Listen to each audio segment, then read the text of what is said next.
4 5 6 7 8। কোন যাচ্ছ আব্বা? একটু বাজারে যাচ্ছি চা খাতি। টাকা পয়সা কি আছে কাছে? আছে 200 আছে। 200 টাকা কি হবে না এটা নিয়ে যাও যাও। ঠিক আছে। 1 2 3 4 5 6 7 8 9 10। এই চল চল চল তাড়াতাড়ি স্টার্ট দে।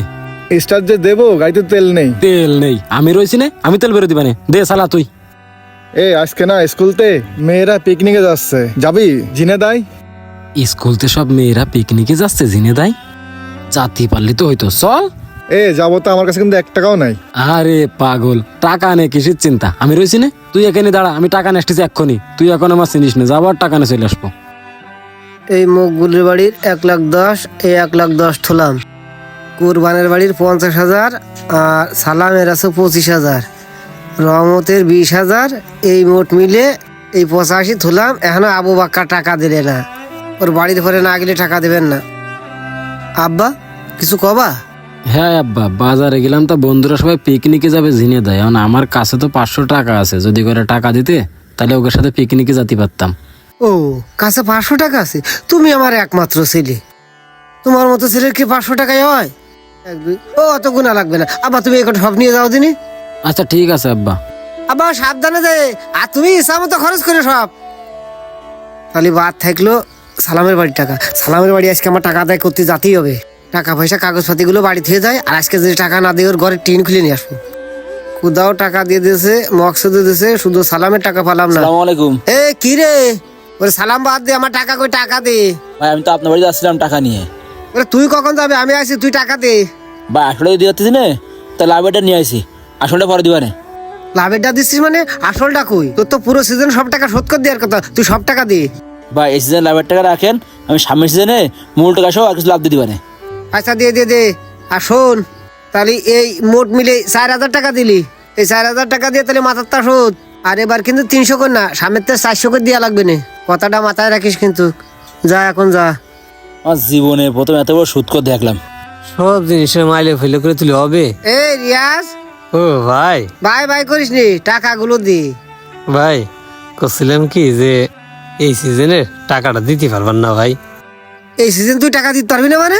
টাকা নিয়েছিস ভালো মতো টাকা দে কিন্তু। ও ভাই, টাকা ভাই ছিল আমার কাছে, হঠাৎ মাটা অসুস্থ হয়ে পড়লে এই জন্য হসপিটালে সব টাকা খরচ হয়ে গেছে ভাই।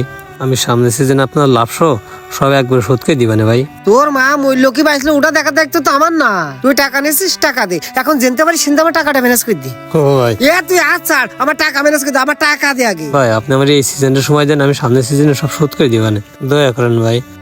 তোর সাথে কি আমার কথা ছিল যে তুই সামনের সিজনে দিবি? নেওয়ার সময় করলে সিজন শুরু হওয়ার সাথে সাথে টাকা দিয়ে দেবো, আর আবার সিজন দেওয়া আছিস টাকা বেরো কর। ভাই দরকার হলে আমি আপনার আরো 2,000 টাকা বাড়াই দিবানে, তবু আমার আর কয়েকটা দিন সময় দেন আপনি ভাই। কোনো সময় নেই, তুই আমার টাকা ফেল। গু খাওয়ার সময় মনে ছিল না, আর হ্যাঁ দেওয়ার সময় জ্বালাবাই দিয়েস। আচ্ছা তাহলে আপনি আমার আর 1 সপ্তাহ সময় দেন। 1 সপ্তাহ পরে আপনার আর আমার বাড়ি আসা লাগবেন না, আমি আপনার বাড়ি যেয়ে দিয়ে আসবানে। 1 সপ্তাহ কোনো টাইম নেই, তুই আজকের দিনের ভিতরে আমার টাকা দিবি। তুই কোনটা দিবি তা আমি জানি নি। বউ বেচবি কি জায়গা জমি বেচবি? যাই বেশি হোক আমার টাকা দিবি। ও অসুস্থ দাসের মার, অসুস্থ যেন উড়াই হয়, আমাকে যেন শরীর নেই, আমরা যেন আর অসুস্থ হইনি। আর কথাটা মনে রাখিস, আজকের দিনের ভিতরে যদি তুই আমার টাকা না দিয়ে আসিস, তোর কিন্তু খবর আছে কই দিলাম। আর কথাটা মাথায় রাখিস, সন্ধ্যের মধ্যে টাকা দিয়ে আসবি, তাই নাহলে তোর কপালে দুঃখ আছে। মহাজন তো সন্ধ্যে পর্যন্ত সময় দিয়ে গেল। আল্লাহ, এখন আমি এতগুলো টাকা সন্ধ্যের ভিতরে কোনতে ম্যানেজ করে দিবানে? আমার তো মাথায় কাজ করতেছ না। টাকা পয়সা দেবে না, সব বউ মারা নাটক দেখাবে, মা মারা নাটক। কিটা আবার ফোন ধরে দেখিনি, নম্বর আবার কার? হ্যালো হ্যালো, আপনি কি যশোর থেকে মিজাজ সাহেব বলতেছেন? আমি ঝিনাইদহ ক্যাম্পের এসআই রাসেল বলতেছি। আপনার ছেলে শামীম আর সাথে একজন তো অ্যাক্সিডেন্ট করে মারা গেছে। আপনি যত দ্রুত সম্ভব ঝিনাইদহ সদর হাসপাতালে চলে আসেন। ওরে আল্লাহ রে, আমার কি ক্ষতি হয়ে গেল। আমার একমাত্র ছেলে দুনিয়াতে চলে গেল। আমার এত অর্থ সম্পদ আমি কার কাছে দিয়ে যাব? আর কি টাকা? আব্বা আমার পকেটে 200 টাকা আছে, আর সঙ্গে সঙ্গে আমি আমার ছেলের হাতে বান্ডিল তুলে দেব।